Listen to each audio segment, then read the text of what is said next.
I found him, slumped in a chair on the store veranda, fingers shaking on the dregs of a smoke. I nodded like you would for a stranger. He raised his hand like he'd only been gone for a day. It had felt like spring when I hitched up the trap and harnessed old Betsy for Reefton. I was going to the store for some items for Mum, one of them my stepdad Vince. It was over 2 months since he walked off the mine. We heard he'd taken root in Hokitika, where the pubs are full of strangers who'll buy a drunk a beer out of pity if he's got a yarn to spare. But a yarn's not as funny on its 15th outing, so, like a dog slinking back to the place where it shits, Vince took a coach to Reefton and sent word that we should come and pick him up. I tied Betsy to a trowel and walked past him to pick up Mum's order. When I came out with the crate, Vince had climbed into the trap and was sitting in the driving seat, reins dangling from his hand, as if he'd ambled into town himself to get the shopping. Something made me stop still in the doorway. He was whistling a tune that was just like a bellbird, sweet and clear. It floated up like a charm. When you hear a whistle like that, it makes you want to think the best of a person. Then I noticed he was patting down his pockets, rummaging around in his coat. He pulled out a bottle and unscrewed the lid, and that was the end of the whistling. He tipped back his head, and I heard a slosh, a smack of his lips as the whiskey ran down his chin. I slipped Mum's change in my pocket and put the groceries in the back of the cart.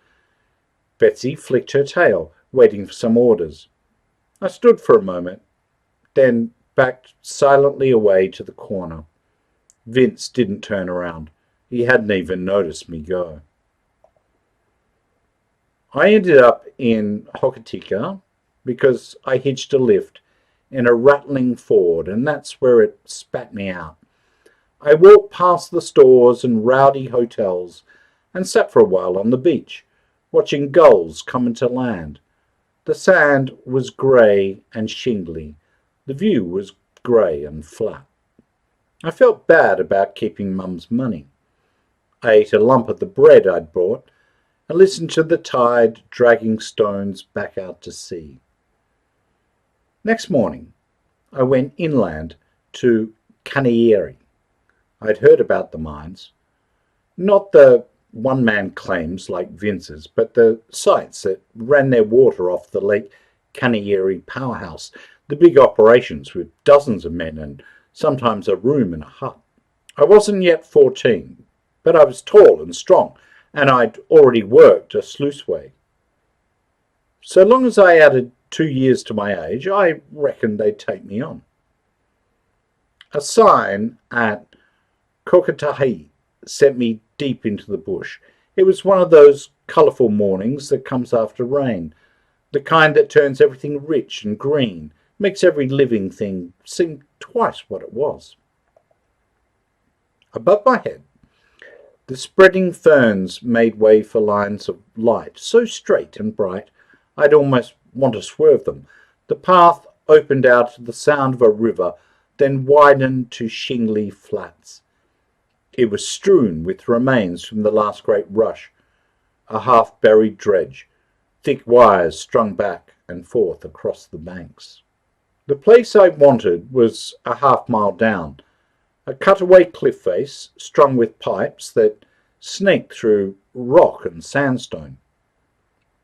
Men swung shovels at the wash, pushing barrows out of tunnels, bent double to the water as they fossicked through the shingle with their hands.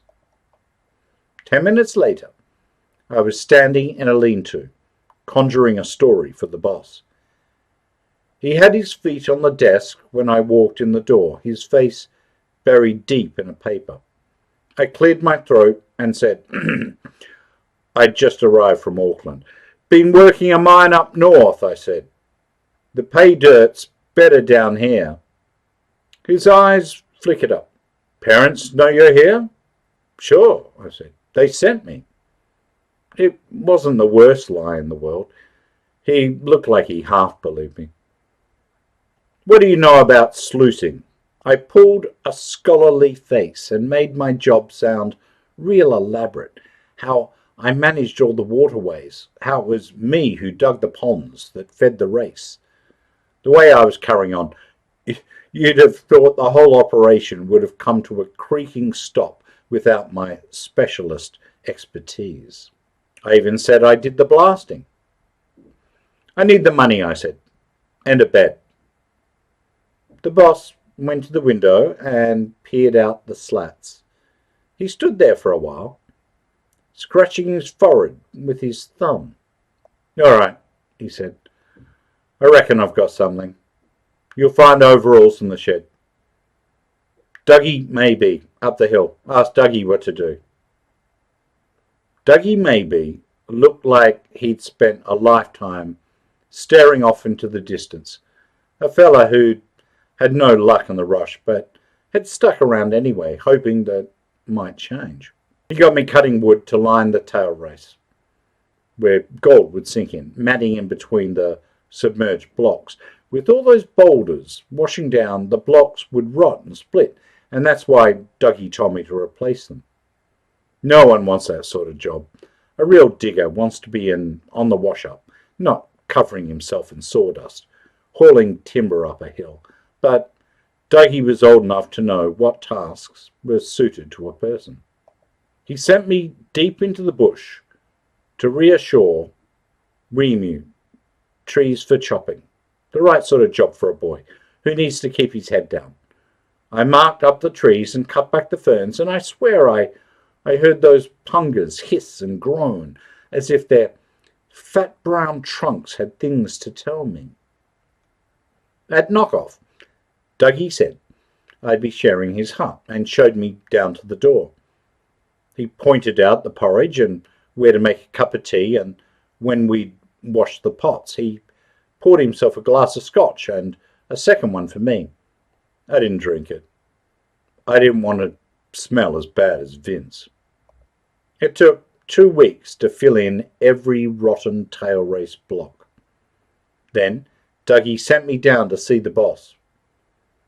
You tell him you want some shoveling work, he said. Something simple. The boss sent me up to Barney Hicks. Barney was a blaster, the only bloke to come back from a war with a taste for more explosives. His face looked a lot like the cliffs he was blasting, all scored in lines with 2 bright eyes peering out like quartz from the cracks. He took me to the smithy and pointed to an open box of sawdust on the floor, with small brass caps all packed in rows and spaces in between so nothing touched. Percussion caps, the detonators. I knew that much from Vince. They looked a bit like empty rifle shells, but there was nothing harmless about a loosely packed box of percussion cups. Every mine this side of Christchurch had a story about a fella who'd handled a cap the wrong way. Seemed the fella was never around to do the telling. Know what to do? Said Barney. I picked up the box.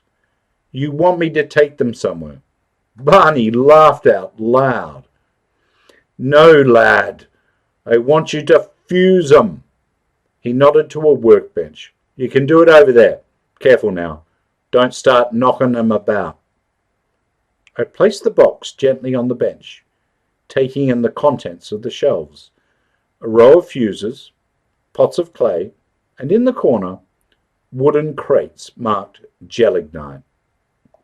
I'd seen Vince crimping fuses onto caps, but I couldn't see the crimping pliers to do it with.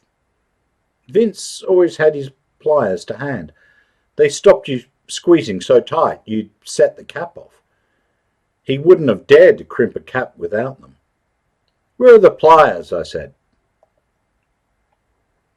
Barney shook his head. We do it the proper way here, son. You need to get that fuse locked in tight. Boss hates wastage. Right, I said. I scratched my head. I was starting to think that it hadn't been a great idea, making out to the boss that I had my shot fires ticket. Barney looked me up and down. Boss said he'd found me a replacement. That's you, ain't it? Damn right, I said. I shuffled about for a minute. I'll watch you first, make sure we do it the same. Turned out I wouldn't need a pair of pliers. Barney crimped on it with his teeth, crushing the cap between his molars like he was dining on a chewy piece of meat. A line of sweat ran down my back. You'd always be running a risk, handling explosives. You'd lose a finger if the cap burst into life. Barney's way, though, you'd blow off half your face if you bit too hard. I looked at the box on the bench, then back at Barney. I added it up in my head. He must have been pushing 60. If he'd lasted that long, I stood a decent chance of getting away with it once. I took a cap, stuck in a fuse, and placed it between my teeth. My throat was dry. I prayed I wouldn't cough. I bit down until I felt the fuse inside. I went a little tighter, then tighter still. I didn't breathe out till I'd seen it through, the tightly fused cap gleaming gold in my fingers. Barney's eyes shining brightly behind. I followed him to the rocks where they'd been drilling holes for blasting, and I watched him pack them tight and seal them up. He lit those fuses like you'd light a smoke for a friend, cupping the flames until they caught. They didn't blow till he was crouching down beside me. It was almost like he'd told them to wait. Later, in the hut, I told Dougie what I'd done. For a long time, he didn't say anything. Then he leaned across the table and poured me out a large glass of scotch. He hadn't bothered doing that since I'd turned down the first one. My hand shook on the glass as I drank. I got used to lighting fuses, but I never got used to crimping on the caps. I'd been at it a month when I heard the commotion. I was standing at my bench, and I was drifting in the open smithy door. Some diggers were gathered by the entrance to a shaft, and someone had a fella by the neck. The strangled bloke was Harris, a tunneler from Reefton. I'd always steered clear of Harris. A drinker from Reefton was too close to home for my liking. He was pinned against the wall by an outstretched arm and was bawling and pleading with the man who was holding his throat. The sun came at me sideways. I shielded my eyes and squinted down the hill. That fella doing the strangling was Vince. I shrank inside the smithy, peering out. Vince's face was red, his chin thrust forward. It looked like he'd gained some weight. If I were Harris, I'd be glad of that arm length between them, no matter how much it choked. Barney came out for a look, straightening his back. Aye, aye, he said. Someone's caught up with his man. The crowd all winced together as Vince punched Harris hard in the guts. What did he do? I said. Barney shrugged, wiping his hands on a towel. Debts, most likely. Drinkers always fall out over money. Then I noticed Harris was pointing up the hill towards the smithy. Vince loosens his grip. Harris dropped to the ground, clutching his neck and making all sorts of high-pitched noises. Vince shut him up with a kick in the pants, and the gawping diggers dispersed like trickling water. Vince started up the hill in a half run.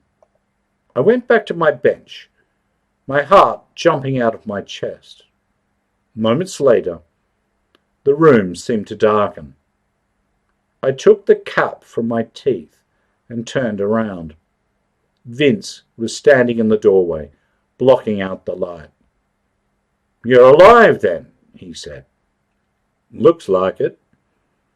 I glanced across at Barney, squeezing gelignite into plugs, looking like he wanted to get as close to them as possible. I rested an arm on the box of percussion caps. Vince was hardly going to grab me by the throat when I was one shake away from blasting the whole damn smithy to hokatika. He jerked a thumb out the door. "This little bastard, Harris. He thinks it's all right to disappear with someone's money." I swallowed hard. I'd never intended to steal that money of Mum's. I hadn't been planning to go. Vince looked all around the smithy, inspecting the boxes in the corner, studying the contents of the shelves. "So, this is where you've been." I said nothing at first. I kept my hands on the caps. I looked over at Barney, then back to Vince. "I'm doing all right," I said. "We're doing all right too," said Vince. "Thanks for asking." He stared at the detonator I held on my hand like he wanted it to blow my head off. "Your mother wants you back," he said. He took a pouch from his pocket and started rolling up a smoke. "You ought to come home. Work her own mine, not somebody else's." "I'm fine right here." There was a long breath of silence. I wondered how long he might stand there. After a while, he tucked the smoke behind his ear and gave a dismissive sort of shrug. "Seat yourself."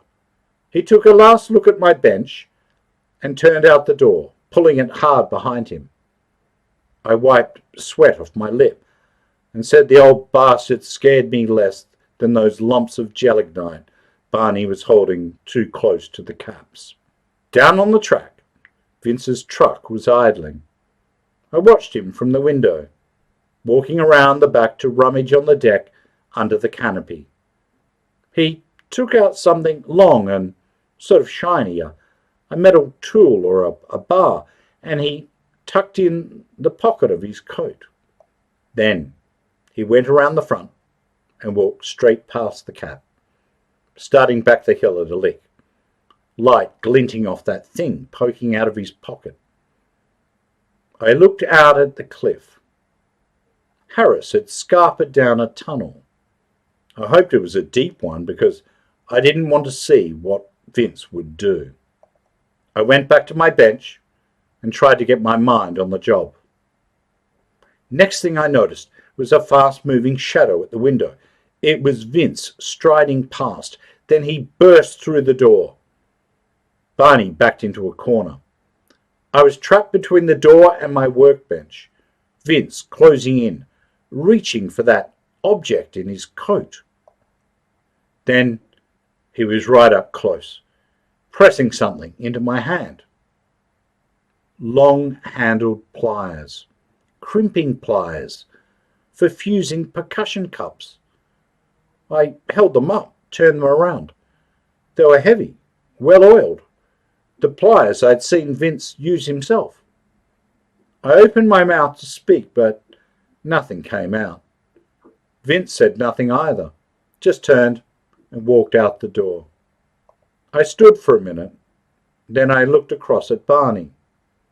He was back at his bench, kneading gelignite like bread.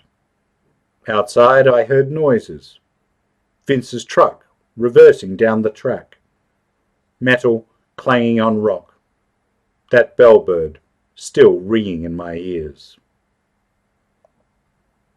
The end.